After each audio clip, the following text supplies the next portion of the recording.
Yo, what the actual fuck is body positivity? Let's get into it. By definition, it's the mindset that everyone is worthy of love and a positive body image, regardless of how the media and society tries to define beauty or the ideal body type. So body positivity was rooted in the fat acceptance movement of the late 1960s. So yo, this goes way back. Now, let's get into it for a more personalized version. So it's just going to be a very casual talking video letting y'all know what body positivity means, the myths, the truths, and what it really means to actually have that solid relationship with your body as someone who has dealt with body image issues, body dysmorphia, and it's finally come to a place now where I love my body. Yes, sometimes I'm insecure, but honestly, who isn't insecure sometimes? When you're around here, make sure you check out my fashion brand. It's called Studio. It is Indo-Western streetwear, literally created to make you feel sexy, eco-friendly material. It's second skin-like feeling and available in sizes small to 3XL. So make sure you go check it out and don't miss out because we just launched our summer collection and we have limited pieces. I'm telling you guys the inside scoop right now so you don't miss out because I want y'all to feel sexy and to look the part too. Getting into the meat of the video, I feel like a few myths that go around on social media about what body positivity means and what it means to be body positive per se is that you need to feel positive about your body 24/7. And I don't think that's more further from the truth, okay? Because having a relationship with your body, just like any relationship in your life, it's not always all positive, right? And yeah, it's great to hype yourself up, but I think that a better way to think about it is having body neutrality, whereas you're looking at it from a perspective of acceptance as opposed to like, oh, I need to be consistently positive. Like if you're bloated one day and you're like, damn, I genuinely just feel like shit. It's okay if you're not like, oh my God, like I'm such a queen, da da da. Like, yeah, that's okay. You're a human being. That happens. It doesn't mean there's something wrong with you or that like you don't love your body. It just means like I don't really feel that great that day, and like that's nothing wrong with that. Another part of it is like when you have acceptance of your body and you're like, okay, like this is just like a part of who I am, as opposed to like giving it so much importance. Also, it's weird. I'm looking at the camera and like I see this charger here and it was honestly bothering me. I don't know if it's like the perfectionist in me. And anyways, I was not trying to thought. Shit. Thank you. Oh yeah, I feel like it's recognizing that your body is not tied to your self-worth. And I think that that's a greater resemblance of what true body positivity means, just having a genuine relationship with your body. I was like, oh, there's gonna be days when I feel good, when I feel bad, but I accept my body for the way it is regardless because it doesn't define me. And I think that separation of having your body not so attached to your self-worth but also being able to celebrate it is what true body positivity means, okay? Because as a human being, no one is constantly positive about themselves or their bodies. We have insecurities, but there's a really big difference between having insecurities and being someone that is super negative and hates their body. Another myth slash something that I feel like I personally disagree with when it comes to body positivity is having plus sizes. Don't get me wrong, I'm all about having inclusive sizing, but if the whole point is to have more acceptance and love for our bodies and be empowered and all of that, when I see brands having a plus size section for people who are bigger and then having a petite section for people who are smaller, it doesn't make any sense to me because I'm like, you're literally separating these people and making them feel like they are separate than what is considered normal sizing, right? Because if petite is separate, plus size is separate, then the regular sizing, that's what considered to be normal, right? And therefore you're saying, oh, you're like an other. And I feel like it should just be that, okay, you have inclusive sizing, maybe having extra small to 3XL, like how Studio does, my brand. I just think that's just the way it should be. And the very last thing, and this might be a little bit of an unpopular opinion, but I do think that there's a difference between celebrating our bodies, being neutral about what is a good body type, bad body type, just as long as you're healthy, versus genuinely recognizing if someone is actually like unhealthy and you're like, oh shit, bro, like you should like check that. Like I feel like that is kind of an important thing to be able to look out for, like friends, your family, if someone is getting to an unhealthy state. I'm not saying this is your genuine body type and like it's like that, but I'm saying a drastic weight drop or say you have a drastic weight gain. Like, oops, y'all, my phone literally just ran out of storage while I was recording that last part.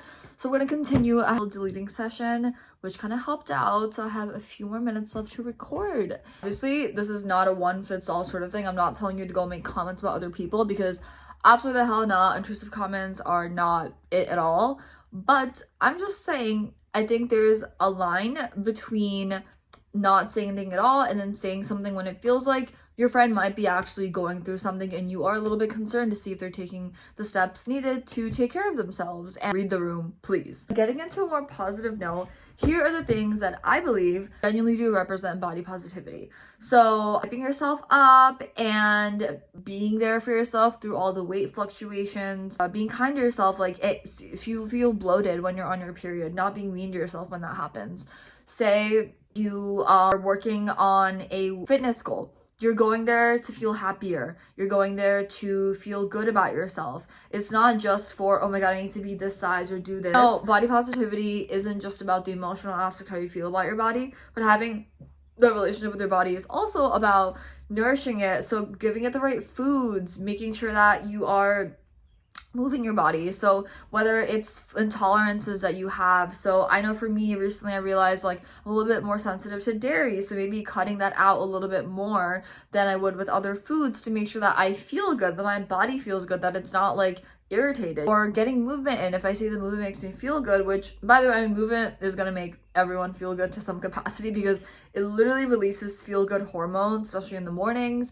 I mean, honestly, I do them at night too, so it depends on the day. Do what's good for your schedule. That is such a good representation of body positivity because you're literally putting in the effort to make your body feel positive. Like, if that's not more body positive, then I don't know what is, y'all. And I know when it comes to that emotional aspect of how you feel with your body, seeking out therapy to really work with someone to help you build that relationship with your body and recognize where you are struggling is so important, because professional help is something that cannot be replaced. Or if you can't afford it, then maybe look up online resources, videos, maybe this video where like you're like, damn, like is this something I resonate with, is this something I don't resonate with.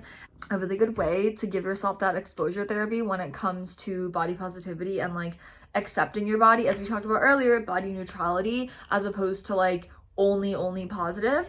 This might be something that a lot of y'all might think is cringy, but literally like buying lingerie and wearing it for yourself. So normally you might do this if you're in a relationship, doing it for your man, right? But like now, like you want to do that for yourself. Like buy the most like sexy lingerie and wear that and literally look at yourself in the mirror. Like I want you to look at yourself like you are your own muse.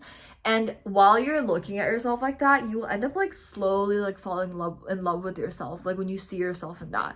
And it takes putting in that effort, like the same amount of effort you would put to like make someone else think like, oh, she's sexy, like you want to please them, like you want to do that for yourself. And I promise you, like it will increase your confidence in your body, make you just like feel yourself, like be your own like baddie, you know. I personally love doing that and I'm a big fan of doing that, so I will recommend that all the time.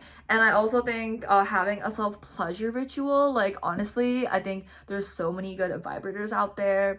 A self-pleasure ritual is another aspect of making your body feel good, hence body positivity. And so investing in what makes your body feel good. Your bodies are literally created for pleasure, and I think that it's really important to like actually put in the effort to get to know what makes you feel good, as opposed to only doing that when you are with someone else. Obviously personal choice, etc., but I think that it can be helpful. And there's so many things out there specifically for women to be able to use, whether it's literature, you want to watch something, even like again, like different vibrators, different tools like that. Like there's so much, and we live in a time now where you can find stuff that is literally for women, so take advantage of that. Be your own girl boss and treat yourself to these things. And I promise you, when you're making your body feel good through the food you eat, through the movement that you have, through the self-pleasure rituals, and through the things that you tell yourself, and to the effort that you put in with yourself, whether it's to make your body feel good more so on the outside or inside or even mentally, like you will end up seeing a long-term change in how you feel about your body, and hence increasing the amount of body positivity you have. And to me, feeling healthier, feeling better, and feeling genuinely like more pleasure in your body is a sign of high levels of body positivity. And at the end of the day, body positivity isn't about, oh, like I'm gonna show more skin. Like that's not more body positivity.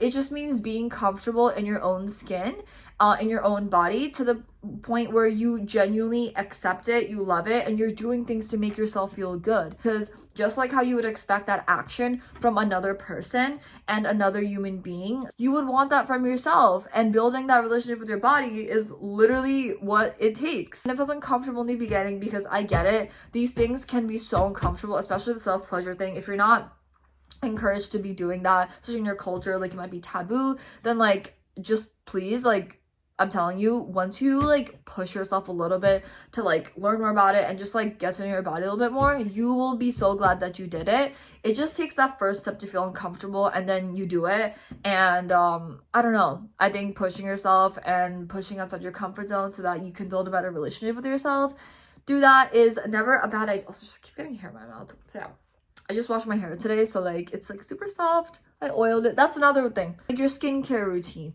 your lotion that you use, your moisturizer. Like today I used this Fresh Start Sage and Cedarwood body butter, shea butter in it, and it makes my body feel so good because I feel moisturized, I feel clean, I took a shower, you know? These are all examples of good practices for high levels of body positivity. And I think that these need to be talked about more, okay? Because it's not just about feeling sexy, da da da. Like, yes, love it, but it's like all of these things that contribute to that overall genuine sense of acceptance and positivity that you have. And at this point, I'm now gonna end this video because I've talked a lot. I'm thirsty as hell. I got hair in my mouth again. Okay, we're just gonna ignore that. But I hope y'all know and you get a better sense of what the actual body positivity is. If you have any questions, you resonate with anything, you want more content about something, if you like this, you didn't like it, let me know in the comments, please. I love you. I want y'all to be feeling sexy, taken care of, healthy, and obviously making that bag. Bye.